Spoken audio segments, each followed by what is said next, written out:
Last week I started off with a question. And the question was, is it scary for us to come together and allow ourselves to be who we really are? And I said last week, the answer for me was yes. I mean, that if I'm honest, a lot of times I would rather stay hidden because, it's all centered around fear, because I'm afraid if I allow the fear and the chaos and the shame that swirls around within me to come out, I'm afraid I will be rejected. I'm afraid you will reject me. And it's so risky, to be honest. We don't like unknowns, and if we're really, really honest, what we like is certainty and control. We want to be absolutely certain of what's going to happen next, how it's going to work, and we want to have control of it. I want to have control of it. And last week I mentioned, so what do? Well, we loosen our grip, we open our hands, and we let go. And those are easy words. Easy to say, easy to repeat, and impossible to do. Because we do not mentally choose to loosen our grip, to open our hands, or let go. It must be done to us. And, I hate that part too, because if I have to wait for it to, that means I have no control. It's got to be done unto me. And, and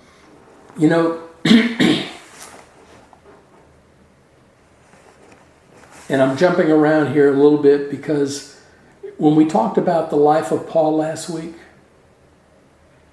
and how he seemed to grow more content as he lost more and more control over his life, as his life really truly became not his own, I mentioned his words just before he shared the secret of being content. And his words were, be kind, be gentle. Let your gentleness be seen and felt by everyone. Be gentle with yourselves. Be gentle with everyone. And I thought that's where we were going to be this morning. I thought that's what I was going to talk about, was gentleness, kindness. And I guess maybe that's going to be next week, because I really feel strongly that we are to just marinate in where we are right now. And I think where we are right now is best described by Jan's words from last Sunday. Stay in I can'tness. Not good grammar, but I think that's good wisdom. Stay in I can'tness. And so I'm just going to review just a little bit of what I shared last week, but mostly where I feel like we're to be is I'm to share some of the things that you shared during the discussion. Because I think the discussion was so much better than even what I shared at the beginning to set the stage for the discussion. And so anyway, Paul said, I have learned to live humbly. I am familiar with having plenty. I'm familiar with having nothing. I am familiar. I have experienced what it's like to go hungry. Really, to be in chains, to have no privacy, to have no control absolutely at all over his life. And as I said last week, I think most of it's like, okay, but Paul, what do you really mean? Well, I mean, you can feel content whether you have something or you have nothing. You can experience contentment if you know something or you know absolutely nothing. Contentment is unattached to circumstances. And basically, Paul said it, and he said it many times in many different places, in different ways. He said, I have found the secret of being content. I have experienced the mystery of being satisfied and pleased in every circumstance.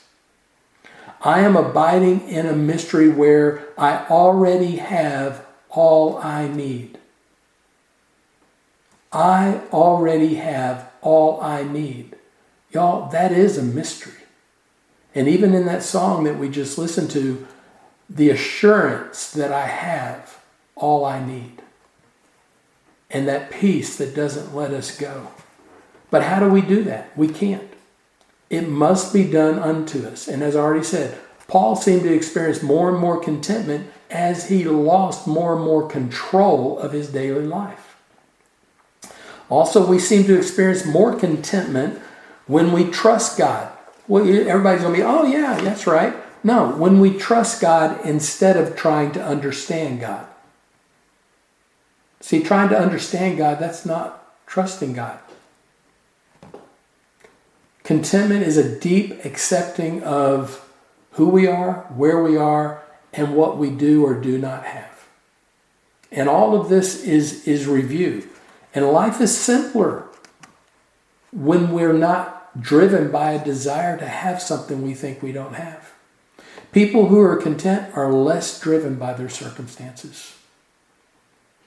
And as I shared last week, does it bother you as it does me that the word contentment is best described and defined as pleased and satisfied? Most of those questions that I asked you last week that have been being asked of me, I would much more quickly say yes if it was just, Steve, are you content? Yeah, I think I'm doing. Steve, are you satisfied? Steve, are you pleased? It's like that, it's almost like that gets beneath my mask. That sneaks in behind my walls and it stirs something up. And as I asked y'all last week, do you feel satisfied and pleased with yourself, with your circumstances, with your relationships?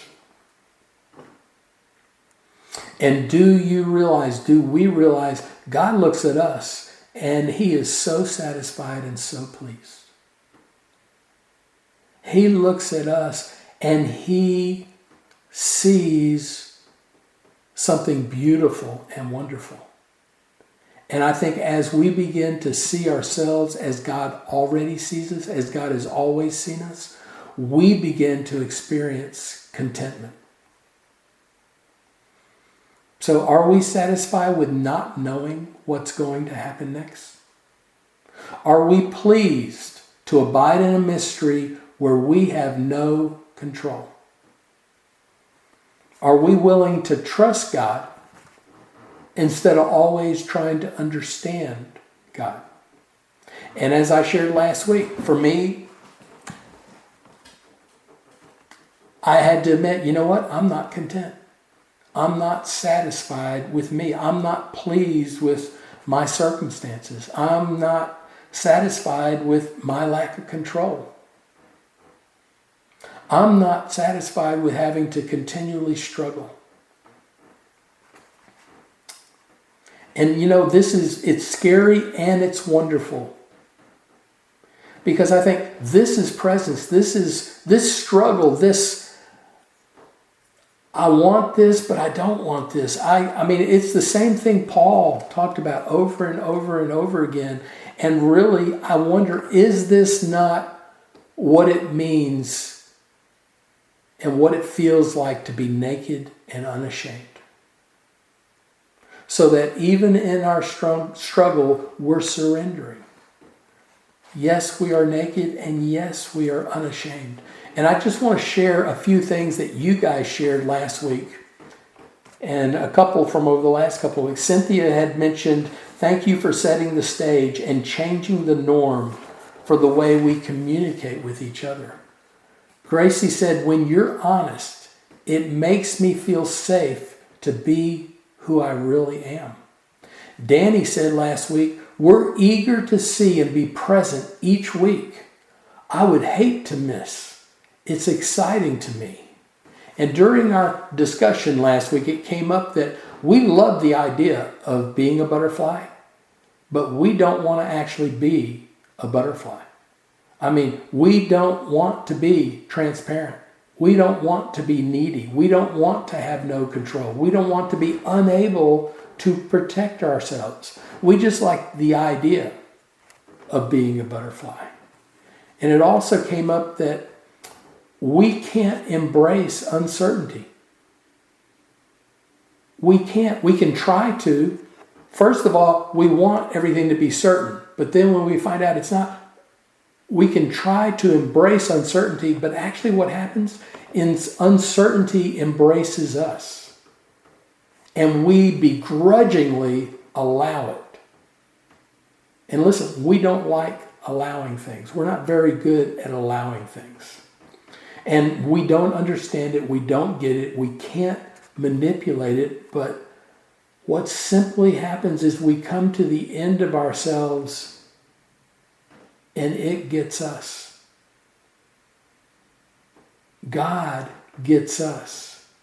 This mystery gets us. This paradox gets us. Uncertainty gets us. And in the midst of it, because it's beyond our understanding, we actually experience freedom.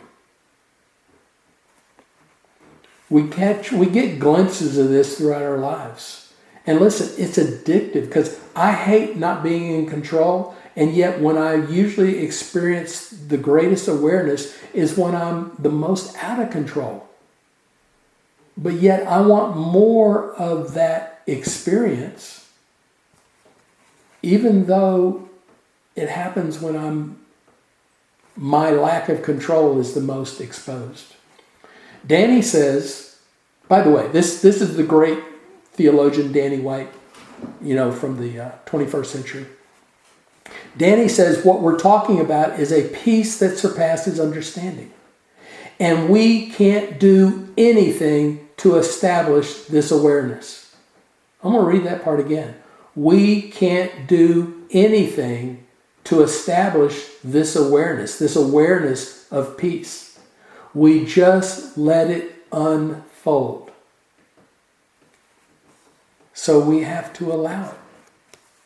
And as I said, we're not good at allowing. Danny also said, and he said it was humorous in his dry humor sort of way, but he said, leading this group is like herding cats. And listen, I agree. I am leading like one herding cats and making butterflies fly in formation. So the reality is, what does that mean? That means I have no clue what's going on. I wish I had a clue. I wish I knew exactly what was going to happen, how it was going to happen, because the hardest thing to do is really to just let the wind move you in the direction that it's going. Once again, I don't like being a butterfly. And I think if we're all honest, neither do you. But God is bringing us to the place where we are experiencing the freedom of being butterflies. We are experiencing the freedom that comes with transformation, even though we fight and resist transformation as much as we possibly can. And in response to Darlene, when she was questioning herself last week, I said, why do you share what you share? Because you can't help yourself. You can't help but be honest. And by doing so, you help create a safe space for all of us to be who we really are. By being, that's what Gracie was referring to. When we are honest, all of us, any of us, we create a space where we feel safe to be who we really are. Dick told me 2 weeks ago, I am drawn to your pitifulness. That still makes me cringe. Because I don't want to look pitiful. And as we discussed last week, if we went back in time and we ran into Jesus somewhere, he would probably appear pitiful to us. He appeared pitiful to many, many people. So we're in good company. Even in my struggle, I'm surrendering. This peace won't let me go. This peace that's beyond my control, that's beyond my understanding, like what Danny mentioned, it just won't let go of me. Tim asked last week, is there an intentional way to let go? And I said, well, really it comes down to awareness, because I can't choose to let go. I have to be taken there.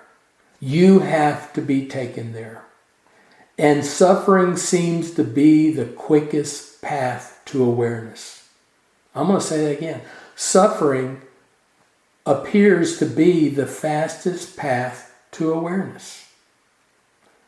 Suffering creates a space where I am confronted face to face with my lack of control. And here in this space of struggle and suffering, I become aware of uncertainty as something that's beneficial, that's nourishing to me. And here in this place, as I have eyes to see, people and circumstances become mirrors. They become mirrors that allow me to see me. My projections are exposed. And I begin to see I no longer have to be against anything.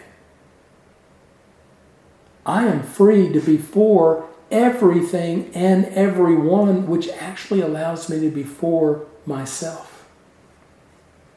The splinter I've always perceived in others' eyes is revealed in the mirror as a reflection of the log in my own eye. The splinter I've always perceived in the eyes of others is revealed in the mirror as a reflection of the log in my own eye. That's why I said last week, the issue is never Kenna.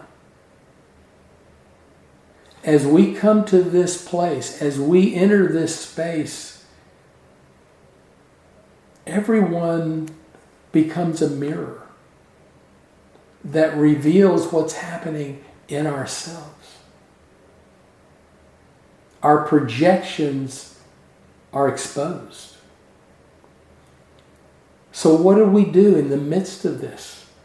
We be gentle with ourselves. And last week, and it just came out during the discussion, somebody said, why? I said, because you'll never really love your neighbor until you love yourself. You'll never really love your spouse until you love yourself. And once again, God looks at us and says, I am so pleased and satisfied. And my first reaction, whoa, wait, God, I got to work on this. Let me work on this for a little bit. I can't do this. I can't let go of that. And God says, oh, I'm so glad you're here, Steve. I'm like, what? What are you talking about? You're being present right now. You're being honest. You're being transparent. And I love you so much right here. I'm satisfied and pleased right here, right now with you. And deep within I hear yes. But between my ears I'm hearing, oh, no, wait. Oh. And at this point last week, Jan jumped in and said, stay in I can'tness. We need to stay in I can'tness. Steve, you need to stay in I can'tness. And honestly, I thought, God, I can't do any of this. I want to resist, and I do. I resist and I cringe until I have no energy left, and then I fall. And I try so hard not to fall. But what is it that I fall into? We fall into love. We fall into the arms of a all-compassionate, vulnerable God. really we fall into the kingdom. So in this space of I can'tness, I experience death and resurrection as often as I inhale and exhale. And I begin to recognize they're inseparable. You cannot separate death and resurrection.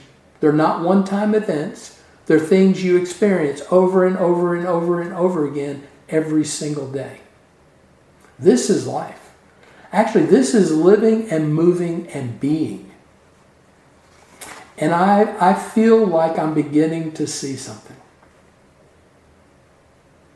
I'm beginning to see that I am not satisfied and pleased with my circumstances and my relationships because I am not satisfied and pleased with me. I'm going to say that again. I'm not satisfied and pleased. I'm really not content in my relationships and my circumstances because I am not content. I'm not satisfied and pleased with me.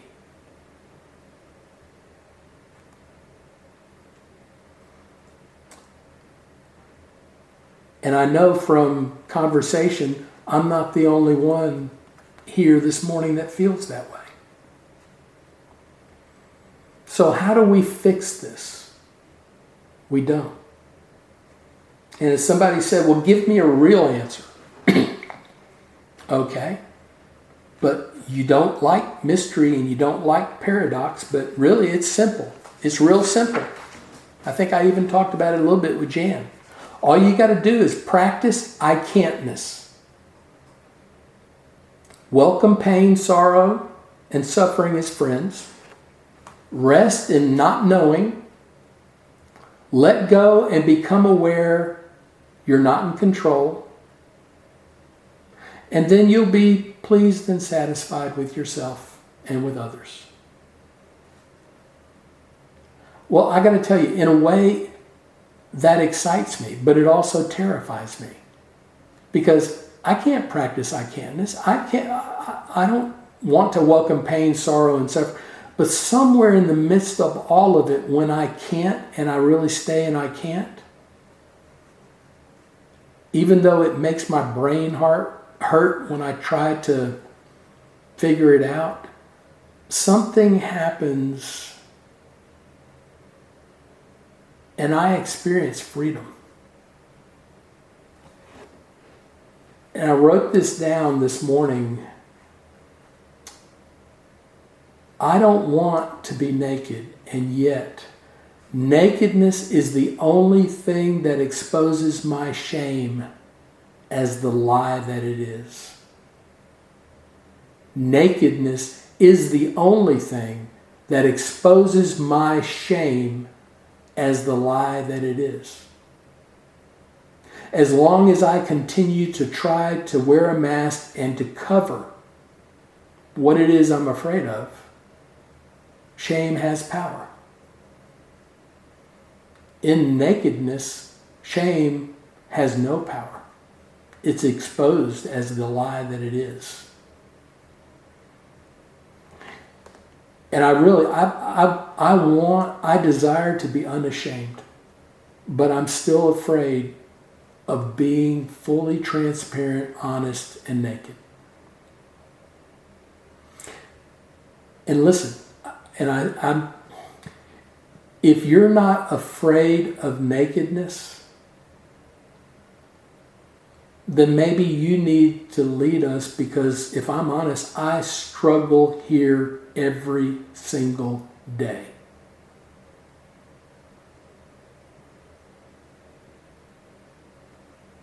And I just want to read a couple of encouraging quotes. And if I'm honest, they're encouraging for the soul. They're not necessarily encouraging to the mind or ego. I read this last Sunday afternoon after we finished. Richard Rohr says, "There is a straight line between love and suffering. If we love greatly, it is fairly certain we will soon suffer, because we have somehow given up control to another. This is my simple definition of suffering. Whenever we are not in control." And that's a quote from Richard Rohr. So when I am aware I'm not in control, I suffer. Suffering is the most powerful gateway or portal into non-dual consciousness, which is what Jesus refers to as the kingdom of God.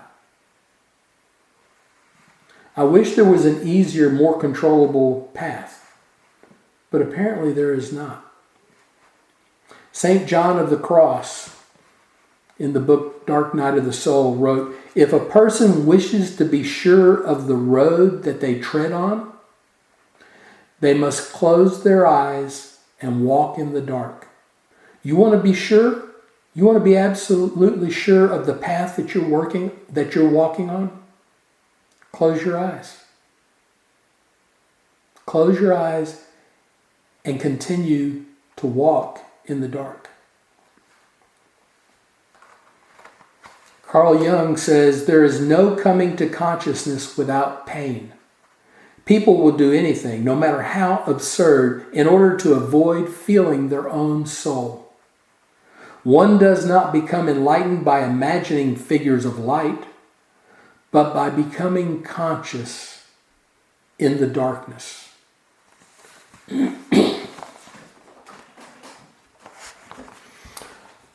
I really thought we were going to talk about kindness this morning. And I just continue to feel God's just saying, no, Steve, you need to continue to marinate here. You need to continue to marinate here in this space. And even though you don't want to, allow me to take you where you don't want to go. Just like Peter, just like Paul, just like John. Honestly, just like Jesus. We are being taken where we would prefer not to go. The good news, the gospel, which is that awareness is experienced in non-dual consciousness, which, as I already said, is what Jesus referred to as the kingdom. It is not very marketable in our Western culture. It is the paradox of Dick saying, I am drawn, I am attracted to your pitifulness. Most of our culture is not attracted to pitifulness. So really the gospel is come and fall with us. Come, experience and agree that you have no control. Come rest in not knowing as uncertainty embraces you. Come and see your suffering as an opportunity to experience greater awareness. Why would anybody want to go there? We don't. We do not choose to go there. And yet suffering is the best exposure for our illusion of control. And listen, I'm not talking about purposely inflicting pain on ourselves. That's not suffering. That's an activity of choice. That's an activity of strength. Any intentional activity like that to produce suffering, that is not what I'm talking about. And really, that's not what Paul was talking about or Jesus was talking about. True suffering is experienced when our circumstances, when we're aware that our circumstances are beyond our control. So, where are you today? Are you satisfied and pleased with yourself and with your circumstances? Are you suffering?